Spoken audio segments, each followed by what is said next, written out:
como bloqueado, ha hecho como... y él ha sido como un... Me he dado cuenta ya. Sí. Pero bueno. ¿Ya? Cuando quieras, sí.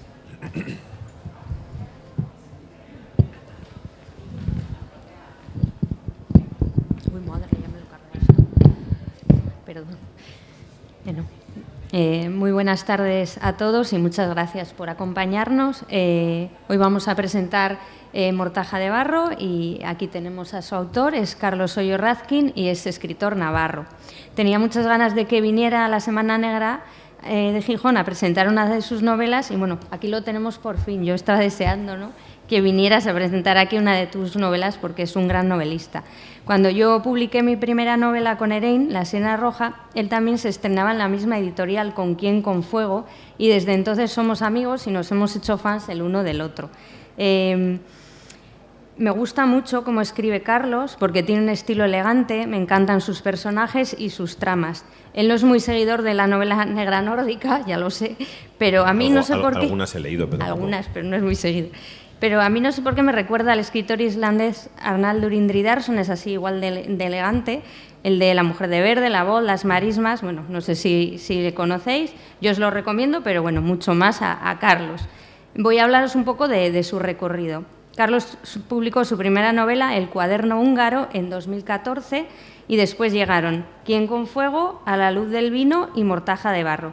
Estas tres últimas publicadas con la colección de novela negra de Erein y las tres protagonizadas por Faustino Villatuerta y Nerea Villatuerta. Para los que no lo sepáis, son padre e hija y ambos son policías. Me gustó mucho encontrar esta relación familiar en la novela, la hace como muy especial. ¿Por qué te decantaste por estos protagonistas? Hoy en día es difícil encontrar una pareja así de original. Pues, bueno, buenas tardes, gracias por venir. La verdad es que cuando piensas en escribir una novela policíaca, pues buscas de alguna manera encontrar una pareja protagonista que tenga una cierta originalidad, ¿no? Y bueno, se me ocurrió el dúo padre-hija, ¿no? Como una manera también de crear ya el primer escalón, ¿no?, para la parte doméstica de la novela, ¿no? Yo creo que hace falta, o es mi manera de construir las novelas, que tenga una parte doméstica que sea un poco como el contrapunto a la parte de investigación policial, ¿no? Y las construyo siempre de esa manera. Y entonces, bueno, pues los conflictos o la vida cotidiana de Faust y de Nerea, pues bueno, pues es un buen disparadero, ¿no?, para tener cosas que ocurran, ¿no?, en esa parte doméstica de la novela. Eso es que además trabajan en la misma unidad, bueno, unidad no sé si se llama en la Policía Nacional, Sí, trabajan en el mismo equipo de investigación. Al principio no, al principio en la primera de las novelas Nerea es asignada a la unidad de Faust en comisión de servicios, que se llama. Así me lo explicó la inspectora María Mayén, que es mi asesora. Hay que documentarse. Hombre, hay que ser fidedigno. Y entonces, bueno, eso es algo que puede ocurrir puntualmente. Luego ya, más adelante, en las siguientes novelas, ya está en su unidad. Y bueno, pues como es lógico, pues es más fácil, ¿no?, de esa manera. Muy bien. Mortaja de Barro arranca con la aparición de un cadáver en un embalse y se sospecha que lleva muchos años oculto en el fango porque está momificado.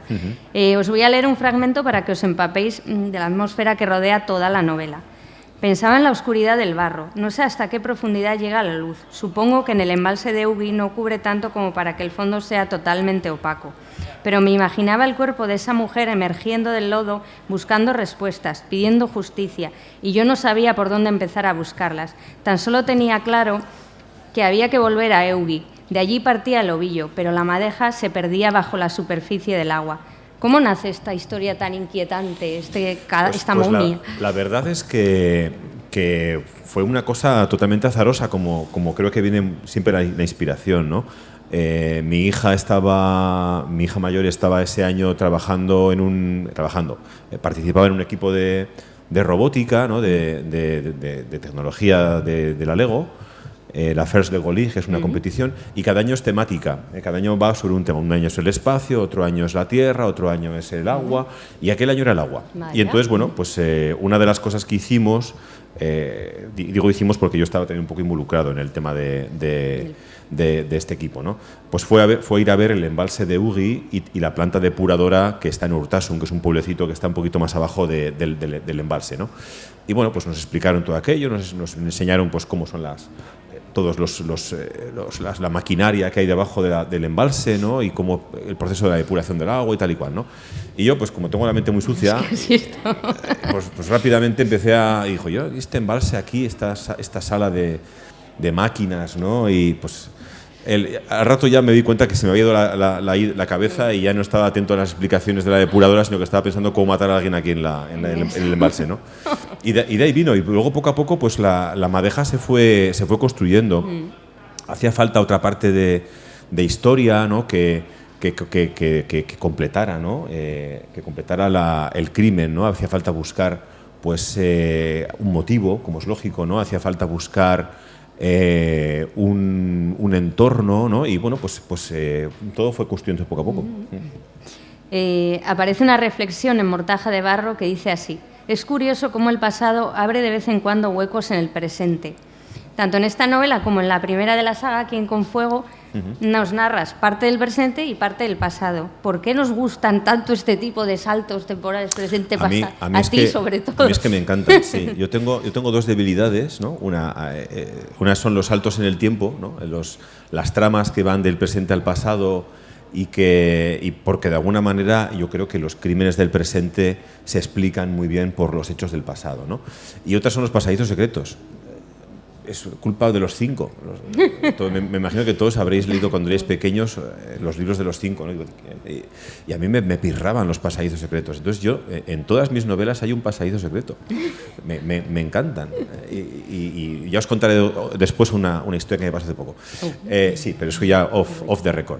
Y entonces, bueno, pues yo creo que es un poco la marca de la casa. De hecho, en la segunda novela de la serie, A luz del vino, que está ambientada en el presente, no tiene saltos al pasado, la gente me decía, echo de menos el juego presente-pasado de Quien con fuego, ¿no?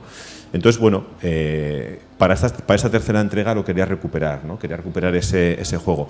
No me he ido esta vez tan atrás en el tiempo, porque en la primera novela sí que íbamos a la inmediata posguerra, los años 40, 50, ¿no? Con los maquis en España. En esta no, vamos a los años 70, que es el año de la construcción del embalse, ¿no? Que evidentemente pues, el cadáver de la persona que aparece pues, tiene que ver, está en relación con ese periodo, ¿no? Porque evidentemente un cadáver momificado no aparece flotando en un pantano en ese estado, ¿no? Aparecería, pues bueno, pues como explicó ayer muy bien Echeverría, ¿verdad?, el forense, en otro estado distinto, ¿no? Hinchado, claro. en putrefacción, ¿no? Y ella no, el cadáver que aparece es una momia, ¿no? Entonces hay que buscar, ¿no?, por qué está en ese estado, ¿no? Se te da de maravilla. Para mí me encantan esos saltos en el tiempo, a mí se te dan de maravilla. Yo cuando más cómodo estoy es en el pasado, sí. Me gusta más. En el pasado yo creo que es más libre, me siento más libre, no hay... Fíjate que estás más, ¿no?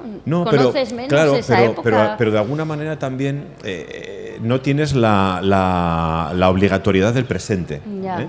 El presente lo conocemos todos, ¿no? En el pasado hay como un margen, ¿no? Ya. Un margen para fabular más fácil, vale. Yo creo. Sí, yo estoy más cómodo. Sí, fíjate, a mí es algo que me da como más miedo, ¿no? Por meter la pata, porque no lo... Pero mira, es igual al revés, te dejas... Claro, tampoco me voy a un pasado que yo desconozca o un pasado del que no me haya documentado, ¿no? Afortunadamente, yo tengo una suerte quizás buscada también, ¿no? Y es que cuando empiezo una novela nueva, siempre me intento documentar con personas que me aportan algo para la historia, ¿no? Entonces, en este caso, hay un trasfondo de contrabando, ¿no? Y para eso pues conocí a un señor que había trabajado en su juventud como contrabandista, ¿no? Y entonces, bueno, pues él me aportó muchísimas cosas, ¿no? Para el tema de la construcción de la presa, pues contacté con un señor hipermayor que había trabajado primero en la construcción de la presa y luego durante muchísimos años en el mantenimiento de la presa, ¿no? Entonces, bueno, ellos es un regalo, porque claro, todo lo que contaban, todo lo que me contaban, automáticamente yo decía, a la novela, sí, no, todo. Carlos Basas, que tú lo conoces muy bien, tiene una camiseta que dice: no me cuentes tu vida porque puede acabar una novela, ¿no? pues en este caso es tal cual, ¿no? Todo lo que me contaron, pues evidentemente yo lo utilizo. Es materia de primera mano, muy fiable, ¿no? Porque eso es real, ¿no? Y entonces, así de claro. De hecho, además, homenajeas a alguno de esas personas que te ayudaron, ¿no? Y no salen los nombres en la novela, los reales. No. ¿Alguno de ellos no es? No, en parte el señor que me ayudó con el tema de la construcción de la presa, él de segundo apellido se llama Seminario, vale, que es el nombre de la familia del pueblo, ¿no? Que tiene mucha relación con toda, bueno, toda la relación con la trama, ¿no? Pero no es muy frecuente ya apellidarse a Seminario Neugui, que es el pueblo en el que se desarrolla la historia, porque resulta que la mitad del pueblo se apellida Seminario. ¿De dónde viene lo de Seminario? Muy sencillo. En la zona de Ugi, durante el siglo XVI, XVII, hubo varias fábricas de armas, se construían armas y armaduras, y el maestro que vino a enseñar la técnica de la construcción de armaduras se llamaba Seminari, era un señor italiano, ¿no? Entonces, bueno, pues por lo visto, aparte de construir armaduras, se dedicó a repoblar el Valle de Hijos, ¿no? El hombre, con el italiano. Sí, entre armadura y armadura, pues también, y entonces, pues gran parte del pueblo mantienen lazos de parentesco, ¿no? Me imagino que la endogamia andará fina, y tienen muchos, el apellido Seminario. Entonces, que él se llame Seminario, me pareció que era utilizar ese apellido, pues era muy lícito, ¿no? Y dices, bueno, pues este apellido es inconfundible de este pueblo, ¿no? Es verdad. Y bueno, ahora vamos a hablar un poco de los narradores, porque tus novelas están narradas en tercera persona, pero en esta última echas mano de la primera persona, que me llamó mucho la atención, para narrar los capítulos protagonizados por el inspector Faustino Villatuerta. La verdad es que me ha gustado el cambio porque interiorizas mucho más en ese personaje. ¿Por qué este cambio, no? Pues el cambio está justificado porque me he convertido en el abogado de Faust. Faustino Villatuerta, mi protagonista, es un señor pues aproximadamente de unos 60 años más o menos, es un policía ya muy veterano, y es un hombre muy característico de un perfil de hombre de mi tierra, navarro, muy echado para adentro, ¿no? Muy introvertido, muy de tragarse sus sentimientos, muy de, ¿cómo decirlo?, de un perfil masculino que ya pues no se lleva, ¿no? Evidentemente, ¿no? Es un poco un arquetipo muy definido que es más de la generación de mi padre o de mi abuelo, ¿no? Entonces, ¿qué ocurría? Que en las dos primeras novelas, pues Faust era consecuente con ese perfil que yo le había dado, que es un perfil que es real, ¿no? ¿Y qué ocurría? Pues que cada vez que iba a un club de lectura de una biblioteca o a una presentación o a una semana negra, pues el público, que mayoritariamente en los clubes de lectura es femenino, me echaban unas broncas, o sea, pero descomunales. Pero ¿cómo le puedes dejar a este hombre? ¿Cómo puedes dejar a esta pobre mujer así? Sí, a la mujer, la pareja de Faust, ¿no? Que es pues una mujer que claro, pues sufre un poco pues ese perfil, ¿no? No es que Faust no es que sea machista, no es machista. No. Él es un hombre educado en esa claro, y aunque lo intenta, pues claro, no le sale, ¿no? Y entonces en esta novela dije, voy a darle la voz a Faust para que se defienda. Pobrecito. Para que se defienda. Pero a mí me cae muy bien. Sí, es muy buen tipo. Lo que pasa es que Faust es muy buen tipo y él, con todas sus incongruencias y con todas sus imperfecciones, pues intenta pues hacer las cosas bien a su manera, ¿no? Pues tiene un hijo y una hija. El hijo está un poco en segundo plano porque lo tengo porque ahí. No es policía. Sí, no es policía, ¿no? Entonces es maestro. No sé en qué me habré inspirado. Y entonces él no ha salido más que en la primera y no ha vuelto a salir, saldrá en la siguiente. Y entonces, bueno, su hija, ¿no? Pues la relación con ella es esa relación que que yo he vivido con mi padre, ¿no? O que mi padre ha vivido con su abuelo, ¿no? De te quiero mucho pero no te lo demuestro. Ya.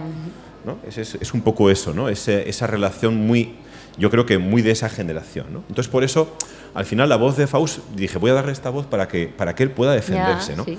Para que él pueda explicarse, ¿no? Eso. Porque me parecía que era interesante. Entonces los capítulos en los que Faust está en escena, digámoslo así, los narra él, y los capítulos en los que él no está en escena, que son muchos, ¿no? Porque la mitad del libro está en el pasado, como es lógico, y hay otras escenas del presente en las que tampoco está él, ¿no?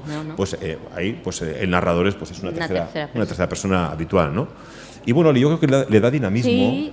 Y es eso, nos ayuda a entenderlo mejor. Sí, yo creo que es un acierto. Sí. Mira, además he cogido una frase, ¿no? Que es un pensamiento de él y dice: una vez más me eché a la espalda lo que no funcionaba en mí, mi incapacidad para hablar de lo que realmente me preocupaba, mi atrofia emocional.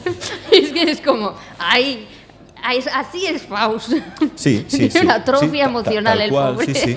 Es como, le veo encarrilado y bueno, le veo que, Hombre, él quiere... De la segunda a la tercera, yo creo que él vio clarísimo que ahí si no hacía un giro, la cosa se iba al traste, ¿no? Porque Irina, que es su pareja, pues le aguanta Pobrecita, muchas cosas, sí. ¿no?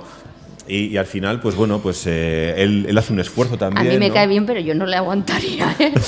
Como pareja. Sí, un poco desastrosillo en ese aspecto, sí. Pero bueno. Sí. Y luego también me encanta el simbolismo que hay en toda la novela en torno a la justicia, ¿no? Y a hallar respuestas. Cómo emerge ese cuerpo después de tantos años y se planta en la superficie, casi como reclamando que no se olviden, ¿no? De él. ¿Fue intencionado ese simbolismo? Porque está continuamente... Sí, y a mí es que me cabrean, hay cosas que me cabrean, ¿no? Y cuando algo me cabrea, pues de alguna manera intento reflejarlo, ¿no? Ayer estaba aquí Echeverría, ¿verdad? Alguien súper implicado con el tema de todos los muertos que hay en las cunetas, ¿no? Y a mí, pues yo digo, ¿pero cómo puede ser así? O sea, mi suegra, que ya falleció, toda su vida tuvo el marchamo encima, ¿no? De la losa, ¿no? de que su padre fue fusilado en la guerra civil. Y afortunadamente consiguieron encontrar la fosa en la que estaba fusilado, ¿no? Y como contaba Echeverría, ¿no? Pues lo poco que pudieron rescatar, aparte de los huesos, ¿no? Pues fueron pues algunas monedas, ¿no? Y ella conservaba, ¿no? en casa una moneda. Repartieron los pocos objetos que había en la fosa, los repartieron entre los hijos, y que habían ido a desenterrarla, ¿no? Y no sabían de quién era cada cosa, ¿no? Este hombre, el padre de mi suegra, simplemente era un señor del pueblo que en un mitin que hubo en la zona en la que ellos vivían, que era otro pueblecito, pues se le ocurrió gritar «Viva Largo Caballero». Se acabó. Punto. Su sentencia de muerte. Miguel, tú que controlas mejor la historia, ¿verdad?, del siglo XX, pues es un grito inocuo, entre comillas, ¿no? Bueno, pues eso tuvo como consecuencia que cuando estalló el golpe del general Franco, ¿no? Pues lo cogieron y la primera noche, no, la segunda, lo cogieron, le dieron el paseillo y ahí se quedó. Se lo llevaron a fusilar a otra zona y ahí se quedó. Y afortunadamente alguien consiguió dar con la información. Entonces, bueno, yo veía, ¿no? El sufrimiento que había tenido toda su vida mi suegra, ¿no? Con ese aspecto, ¿no? Y entonces, por un lado estaba eso, ¿no? Y por otro lado también estaba en aquella época, cuando escribí la novela, estaba muy reciente todo el tema de la manada, ¿no? De la violación en masa que hubo, ¿no? Y que nos trajo notoriedad en Pamplona, por lo que no tenemos que tenerla, ¿no? Está muy bien la notoriedad sanferminera, sí, ¿no? No. Y los triunfos, que ya sé que a los de Bilbao los hace sufrir de Osasuna, pero desde luego ser noticia por eso pues es una lástima, ¿no? Una porquería. Y entonces, bueno, yo dije, ¿y si una víctima decide finalmente tomarse la justicia por su mano, ¿no? Entonces, de alguna manera era un poco eso, ¿no? Uno de los temas, como dices tú muy bien, que subyace en la novela es la justicia, ¿no? La justicia en todo momento y bajo cualquier circunstancia. Eso es, y hallar respuestas, ¿no? Sí. Eso es. De las tres novelas de la saga, yo creo que esta es la más poética, te ha salido como mucho más poética, ¿no? Hay un momento que dice: saberla muerta, saberla violentada, les quitaría el sueño, les llenaría de porques, los cubriría de tristísima ceniza.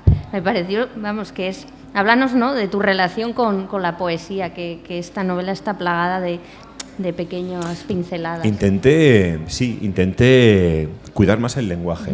Sí, a mí me da mucho miedo cuando escribo, me da mucho pudor el intentar escribir florido, ¿no? Digámoslo así, ¿no? Yo intento escribir muy sencillo, frases cortas, ¿no? En lo posible, no liarme con mucha subordinada ni ser muy florido, ¿no?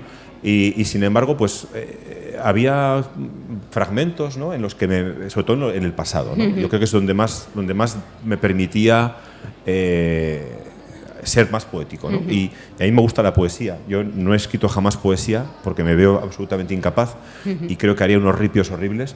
Pero bueno, de vez en cuando, pues alguna metáfora, ¿no?, o alguna imagen así un poco más. Sí, además ¿no? No recarga nada porque lo que dices, tu estilo es muy cinematográfico, muy ágil, y de vez en cuando te encuentras estas frases que te hacen como ¡ay!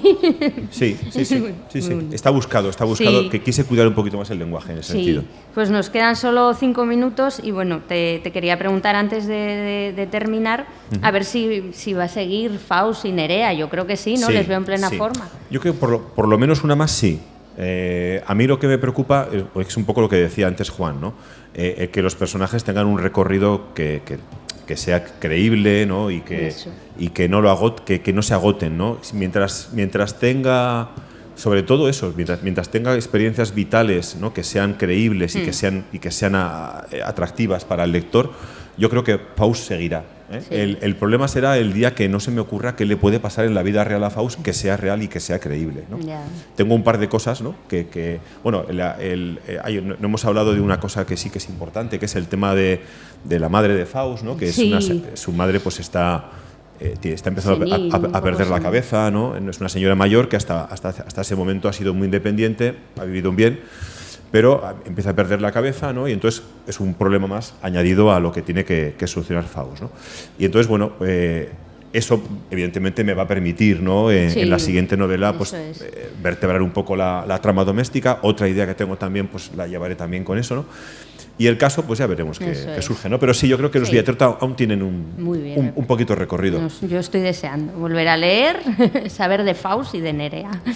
Y no sé si queréis preguntarle algo a Carlos antes de acabar.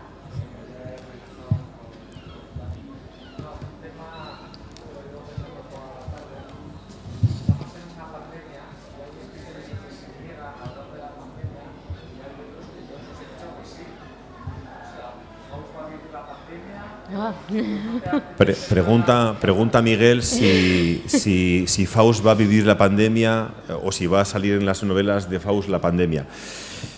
Mira, yo durante la pandemia no pude escribir ni una sola letra. ¿Por qué? Muy sencillo, porque viví esclavizado al ordenador. Estaba desde las 8 de la mañana hasta las 7 de la tarde constantemente encadenado al ordenador. Entonces le cogí tal tirria al tema pandemia, como creo que le hemos cogido todos, que no pienso leer la más mínima línea sobre el tema pandemia. La novela que empiece en los tiempos de la pandemia va a acabar en la ría, y yo no voy a escribir ni una sola letra de la puñetera pandemia. O sea, quizás dentro de... no lo sé, pero desde luego me provoca un rechazo. Es curioso...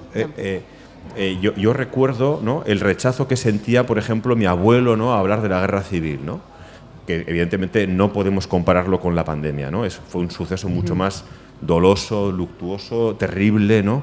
Pero he podido comprenderle mejor ahora, ¿no? Porque muchas veces me hubiera gustado que me contara cosas, ¿no?, de su experiencia, ¿no?, y era muy buen narrador, además, y comprendo su rechazo a hablar de algo que para él era negativo o que le había provocado sufrimiento, porque yo veo ese mismo rechazo en mí. Tengo un rechazo absoluto a todo esto porque me ha provocado una situación, como a todos nosotros, desagradable, ¿no? Pues bueno, me pasa un poco como a ti, ¿eh? Es como nos saltaremos el 2020 y el 21 en nuestras fechas en las novelas. Hay un lapso ahí, ¿no? Hay un lapso. Pues nada, muchas gracias a todos por venir y gracias a Carlos por escribir esta novela tan grande.